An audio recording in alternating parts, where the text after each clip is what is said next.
يلا نعمل صينية العزايم تشرفك وسط ضيوفك. جميلة جدا، ممكن تعزمي عليها عزومة جميلة ومش مكلفة. وعصاير، عملنا عرق سوس وعصير مانجا وعصير تمر بفرخة. بفرخة واحدة ممكن تقطعيها زي ما انت عايزة. شلنا بس الخلفية اللي ورا كده، وشلنا الأطراف بتاعتها وقطعناها كده من النص طبعا، ونقعيها في ملح وسكر وغسلها غسيل 100. بقدها كده غزات كده وشروخ كده من فوق ومن الصدر ومن الورك.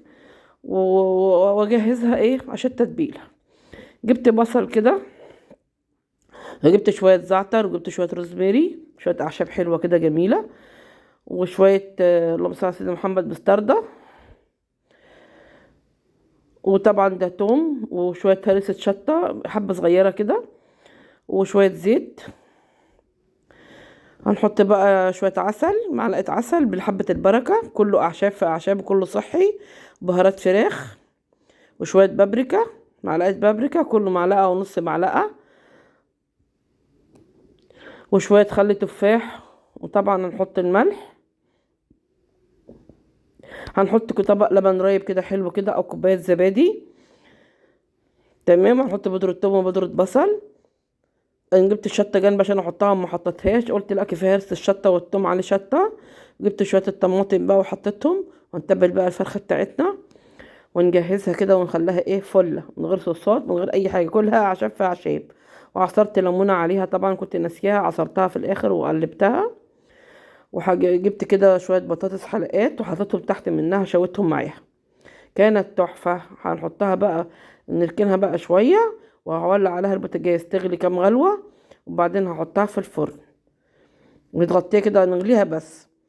جبت الحله التانية وهنحط عليها شويه زيت، هنحط عليها معلقه كركم، معلقه كاري، وشويه زعفران، نص معلقه زعفران وحبهان ولورا.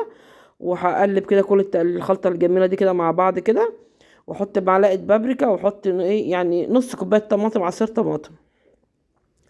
احط ميه من الكاتل المغليه تغلي كمان، احط الملح تغلي.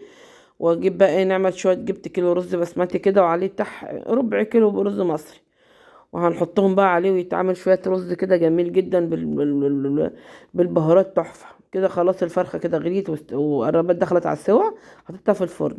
طبعا كنت جايبه عدايه طماطم برضو، كنت شلت منها الجامد دي كلها، طلعت جامده بسم الله ما شاء الله. فقلت ايه اطبخ منها شويه كده واعملهم صلصه.